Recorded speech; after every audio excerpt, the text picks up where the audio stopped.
വിൻസി അലോഷ്യസിന്റെ പരാതിയുടെ അടിസ്ഥാനത്തിൽ നടൻ ഷൈൻ ടോം ചാക്കോയ്ക്കെതിരെ കടുത്ത നടപടി ഉണ്ടാകുമെന്ന് film chamber general secretary Saji Nandiyat. പരാതി നൽകാൻ വിൻസിക്ക് ഭയമായിരുന്നു. ഫിലിം ചേംബർ അംഗങ്ങൾ വേണ്ട പിന്തുണ നൽകിയതിനെ തുടർന്നാണ് പരാതി നൽകിയത്. വിൻസിക്ക് പരാതി പറയാൻ പേടിയായിരുന്നു, സത്യസന്ധമായി പറഞ്ഞാൽ. പക്ഷേ വിൻസിയോട് ഞങ്ങൾ പറഞ്ഞു, പരാതി നൽകിയാൽ മാത്രമേ നമുക്കിത് പരിഹരിക്കാൻ പറ്റുള്ളൂ. അപ്പോൾ വിൻസി പറഞ്ഞു, IC-യിലുള്ള 3 പേര് 5 പേരിൽ 3 സ്ത്രീകളായിരുന്നു. അവരും ഡയറക്ടർ ഉൾപ്പെടെ പ്രൊഡ്യൂസർ ഉൾപ്പെടെ എല്ലാവരും വിൻസിയുടെ ഈ പ്രശ്നത്തിൽ സഹകരിക്കുകയും ഡയറക്ടർ ഈ നടനോട് താക്കീത് നൽകുകയും ചെയ്തിട്ടുണ്ട്.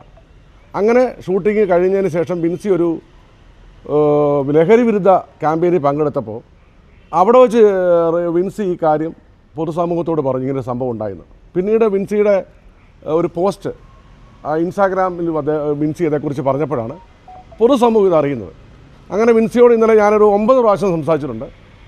IC-യെക്കുറിച്ച് വിൻസിക്ക് ഒരു പരാതിയില്ല. IC കൂടെ നിന്നു, അതിൻ്റെ ക്രൂ എല്ലാം കൂടെ നിന്നു.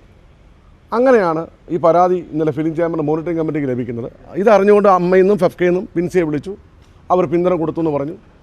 ഞങ്ങളതിനെ സ്വാഗതം ചെയ്യുന്നു.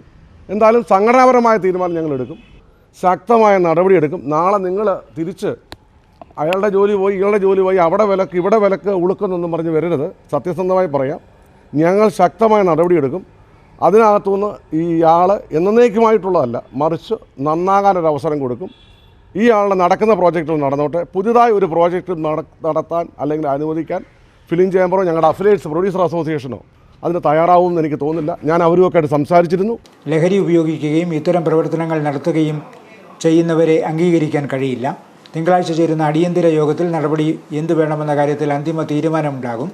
സിനിമാ സെറ്റുകളിൽ കയറി പരിശോധന നടത്താൻ പോലീസ് തയ്യാറാകണമെന്നും സജി നന്ദിയാട്ട് കോട്ടയത്ത് പറഞ്ഞു.